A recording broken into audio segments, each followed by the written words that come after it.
Vous pouvez travailler sur votre aura de deux façons. Même il y a trois façons. Par la pensée, par l'imagination, vous vous efforcez d'attirer les couleurs les plus pures, les plus belles, et de vous entourer de ces couleurs. Mais en réalité, c'est là un effort un peu factice et dont l'effet ne durera pas longtemps si vous n'essayez pas en même temps de pratiquer les vertus auxquelles ces couleurs correspondent. Car l'essentiel dans la vie spirituelle, c'est de développer les vertus. Dans ces conditions même, si vous ne faites aucun exercice de concentration pour attirer à vous les couleurs, en travaillant seulement à développer en vous les vertus divines, que vous le voulez ou non, à vous attirer dans votre aura toutes les couleurs magnifiques qui leur correspondent. Et tant que vous pratiquerez ces vertus, les couleurs se manifesteront toujours plus belles et plus brillantes.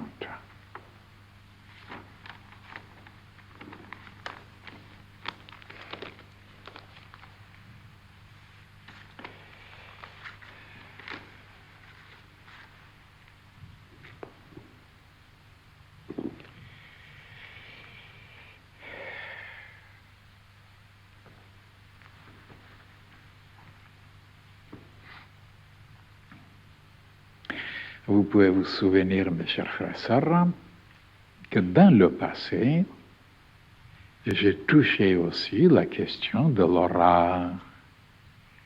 Qu'est-ce que c'est l'aura? De quelle utilité ça peut être? Et comment on peut l'agrandir, l'élargir, la purifier, ainsi de suite. D'ailleurs, il n'y a pas de sujet que je n'ai pas touché pendant 45 ans. Tout ce qui est le plus important, le plus nécessaire, le plus indispensable, le plus important, eh bien, je l'ai touché, je l'ai expliqué seulement. Voilà. Il vient auprès de moi beaucoup de frères et de sœurs. Ils n'ont rien lu. Il y a déjà combien? 40, 44 ou 45 volumes. Et ils me posent des questions. Comment se développer, comment penser, comment se comporter. Oh, ils n'ont pas trouvé leur chemin, ils ne savent pas où ils sont dans le brouillard. Alors je leur dis ceci. Mes chers frères et sœurs, je voudrais vous aider, je voudrais vous éclairer, répondre à vos questions. Mais écoutez, dans quelques minutes, c'est impossible de vous révéler tout, de vous enseigner tout, de vous présenter tout, parce que c'est immense, c'est beaucoup, c'est trop, dans plusieurs volumes. Pourquoi vous n'avez pas voulu les chercher, les trouver dans les livres? Et vous voulez maintenant que je vous révèle tout dans quelques minutes. Mais c'est impossible. Mais même si j'essaye de résumer, de condenser, vous ne pourrez pas me suivre, vous ne pourrez pas me comprendre. Voilà pourquoi je vous dis, alors tâchez de jeter un regard de tout ce qu'on a déjà révélé. Et vous verrez qu'il n'y a pas un problème qui est abandonné, qui est laissé de côté. Alors j'ai présenté toutes les méthodes les plus efficaces, les moyens les plus puissants pour résoudre tous les problèmes, les chagrins, les tristesses, les complications, les problèmes. Mais alors pourquoi vous ne vous intéressez pas, je dis? Vous voulez que je vous donne tout? Eh oui, bien sûr, je peux vous donner. Mais il faut que vous puissiez savoir mastiquer. Parce qu'il y en a beaucoup, par exemple, ils demandent que je construise leur maison. Et non. Je dis, voilà, il y a des règles. Il y a des règles dans cette science initiatique. Je peux vous donner le ciment, les pierres, les planches, même les clous. Mais c'est vous qui devez construire, parce qu'il faut faire quelque chose quand même, se débrouiller un peu, se développer. Alors si je fais tout moi, ben, j'aurai une mérite et vous aucune mérite. Mais allons-y maintenant. Qu'est-ce qu'une aura produit sur nous-mêmes et dans l'espace? Alors si l'aura, tout d'abord, est défectueuse, elle est sale, elle est dégoûtante, elle est sombre, elle est terne, alors là, l'homme ou la femme périclite. Parce que ça se reflète sur les cellules, sur le mouvement des électrons, et à ce moment-là, il y a beaucoup de chemins, beaucoup de portes ouvertes, beaucoup de trous, beaucoup de portes, et alors il y a beaucoup d'esprits qui aiment ça, qui aiment les choses ternes, qui est sales et dégoûtantes.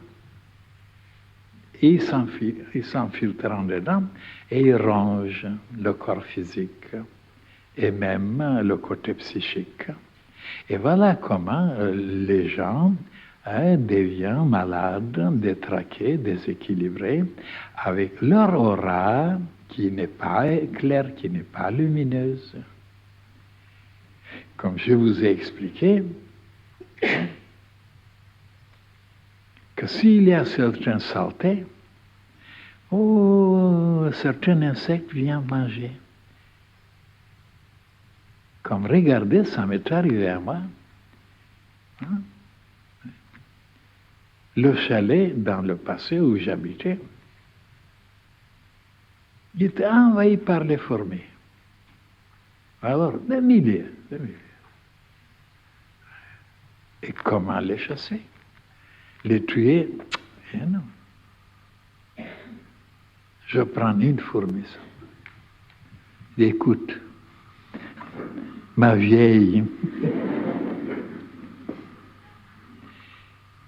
si tu iras trouver le chef, ton chef, et tu lui diras que si dans 1 heure, je vous donne un délai 1 heure, si vous ne déguerpissez pas, je vous tue. Vous serez massacré. Et je la laisse. 1 heure après, il n'y a pas une fourmi. Comment expliquer ça? Ah, vous direz, mais ne sait pas le français. Anglais non plus, ni espagnol. Mais voilà qu'elle a compris. Elle est allée trouver son chéri. Ils ont dit, le fait, plusieurs fois, c'est arrivé. Même ce matin. C'est pas, je vais laisser un peu un fromage, je ne sais pas, même. Parce que quand on coupe souvent, ça laisse. Oh, et je vois des fourmis qui mangent ça. Faire la même chose. Je ne veux pas vous tuer, mais allez. Et ils sont disparus. C'est la peine. Il faut parler. Même aux arbres, il faut parler. Même aux pierres.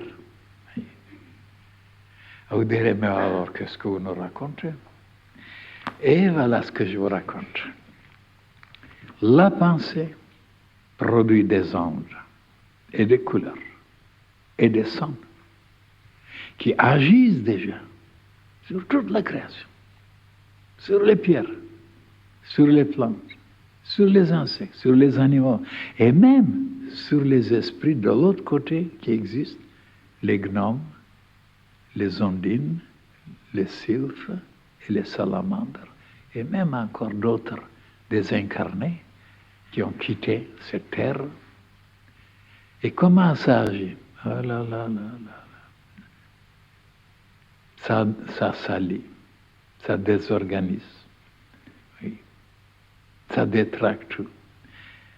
Et voilà comment on démolit la nature tout entière, le cosmos, tout, parce qu'on n'est pas éclairé, on n'est pas éduqué.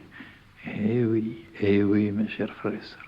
C'est pourquoi les humains qui sont tellement nombreux. Ils sont 4 milliards pour le moment. Avec leurs pensées, avec leurs sentiments, avec leurs désirs, avec leur passion, avec leur dévergondage, avec le... Oh là là, ils vont déclencher, ils vont éveiller tous les cataclysmes, les catastrophes qui peuvent se produire, ça je l'ai dit, et c'est le commencement. Et ils seront vomis, ils seront complètement rejetés, parce qu'ils sont comme un cancer, comme un tumeur dans l'organisme de la nature vivante. Et voilà ce qu'il faut expliquer même aux enfants. Mais les gens sont loin de croire à ça. Mais quand ça viendra, quand ça se réalisera, ils croiront, mais ça sera trop tard. Que l'humanité démolit, détruit toute la nature. Oui. Sans se rendre compte qu'elle est vivante, elle est consciente, elle est intelligente. Ah non, non, non, non, non, non, il n'y a que les humains qui sont intelligents. Tout le reste, c'est stupide, c'est non intelligent, c'est idiot. Et vous voyez combien ils se trompent. Tout est intelligent dans la nature. Oui. Même les plantes. Je vous ai expliqué un jour comment les plantes pouvaient reconnaître les criminels même, comment certains se fanaient avec certaines personnes présentes, à d'autres qui s'épanouissaient. Et comment les plantes peuvent vous protéger. Vous protéger, oui, oui, oui. Si vous savez comment leur parler. Oui. Oh là là, c'est long à vous révéler tout ça, vous voyez.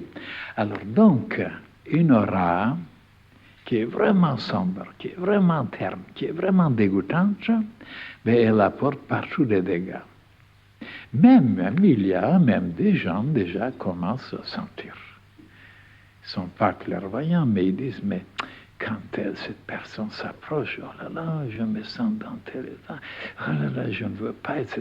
Et comment ils deviennent sensibles maintenant, les humains? Et le contraire est vrai aussi. Ceux qui ont une aura lumineuse, claire, limpide, belle, oh là là, ils travaillent sur l'univers tout entier pour améliorer les choses, organiser les choses, purifier les choses, embellir les choses, voilà, harmoniser les choses. Mais alors partout, partout, partout, partout, sur toute la création. Et ça aussi, vous ne le savez pas.